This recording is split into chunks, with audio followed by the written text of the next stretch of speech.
सबसे दर्दनाक और भयंकर हादसा कश्मीर में हुआ है। पुलवामा में हमारे 40 जवान मारे गए थे।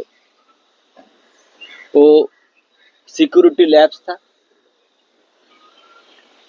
और उस हमले में भी बहुत रहस्य थे कि उसके पीछे कौन था, क्या था, वो आखिर तक उसका पता नहीं चला और उसका राजनीतिक फायदा लेने की कोशिश की उस वक्त मोदी सरकार ने। कल हमारे टूरिस्ट, पूरे देश भर के टूरिस्ट मारे गए। पहलगांव में टूरिस्ट मारे गए। महाराष्ट्र से 6 लोग हैं। बात ऐसी है, 370 कलम हटाया, बाद में जम्मू कश्मीर को केंद्र शासित बना दिया, इसलिए कि केंद्र का पूरा नियंत्रण रहे। तो जो कल हुआ है उसकी पूरी जिम्मेदारी केंद्र के ऊपर जाती है, नॉट स्टेट गवर्नमेंट। क्यों हुआ यह हादसा? सरकार की जिम्मेदारी है, गृह मंत्री की जिम्मेदारी है। गृह मंत्री ने कश्मीर में ये जो सीजन है, ये टूरिस्ट सीजन है। जो सामने आई है बात कि 2-3 हजार वहां टूरिस्ट थे और एक भी सिक्योरिटी पर्सनल वहां नहीं था, एक भी पुलिस नहीं था। जब श्रीनगर में अमित शाह उतरे तो उनके साथ लगभग, मैं गिन रहा था, 75 कार्स का काफिला था सिक्योरिटी, और 500 से ज्यादा गनमन्स थे, पुलिस थे, बॉम्ब स्क्वाड्स था, सब कुछ था एक व्यक्ति के लिए। लेकिन सामान्य जनता वहां जाती है, उनके लिए कोई सुरक्षा व्यवस्था नहीं है। ये इसलिए नहीं है कि कल ही मैंने देखा है कि लगभग हमारे आर्मी में 2 लाख पद रिक्त है, लगभग 2 लाख। ये कटौती करना चाहते हैं बजट में डिफेंस के, 2 लाख पद रिक्त है। नहीं तो ये जो लाडली बहन जैसी योजना, उनको पैसा घुमाते हैं और हमारे सुरक्षा व्यवस्था से खिलवाड़ करते हैं। 2 लाख पद रिक्त है। ये मोदी जी और अमित शाह जी ने कहा था नोटबंदी के बाद टेररिज्म जम्मू कश्मीर का पूरा खत्म हो जाएगा।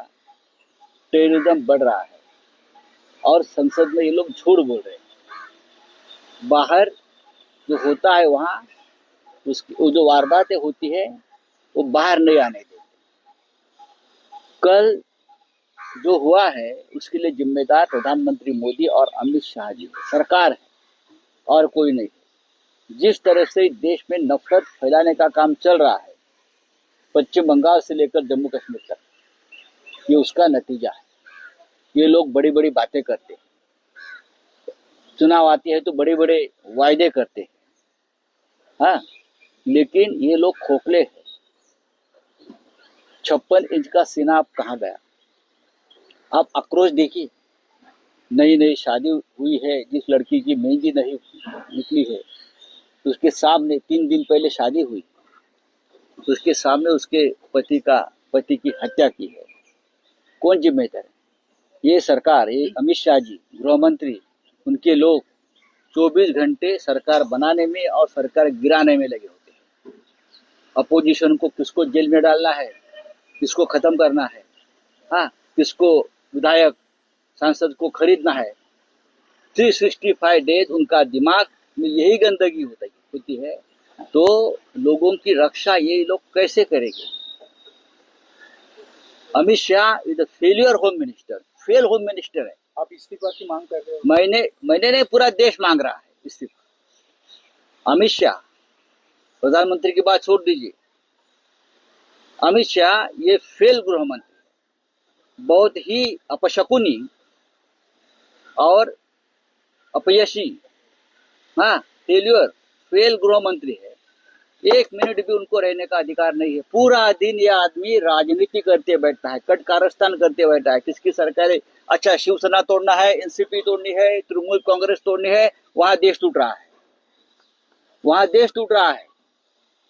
वहाँ हमारे लोग मारे जा रहे हैं और ये लोग राजनीति में व्यस्त है, सरकारें गिराने में और सरकारें बनाने में, और उनको कुछ काम नहीं है। ऐसे व्यक्ति गृह मंत्री पद पर रहना देश के लिए धोखा है। अमित शाह पहलगाम में गए तो क्या हो गया? हॉस्पिटल्स में क्या मेहरबानी की क्या? अमित शाह जी अगर श्रीनगर में गए हैं तो मेहरबानी की क्या? 27 लोगों की मौत के जिम्मेदार गृह मंत्री है। धर्म पूछा गया दहशतवादी। देखिए वहां मैं लीड देखा, मुसलमान भी मारे गए। ये जो है ये एक नया ये लोग छोड़ रहे हैं।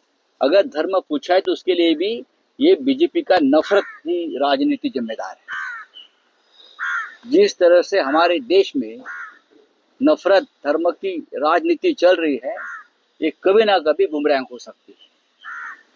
और जो हुआ है उसके लिए पूरी तरह से भारतीय जनता पार्टी की ये गंदगी नफरत की राजनीति जिम्मेदार है। आज का ये दिन नहीं है बोलने का, लेकिन हमारे 27-30 भाई मर गए हैं। क्यों मर गए? कौन जिम्मेदार है? क्या अमित शाह जी की कोई जिम्मेदारी नहीं है? भाग के गए तो क्या हो गया? हाँ, भाग के गए तो क्या हो गया? लोगों की तो जान चली गई है तो भाग के गए हैं।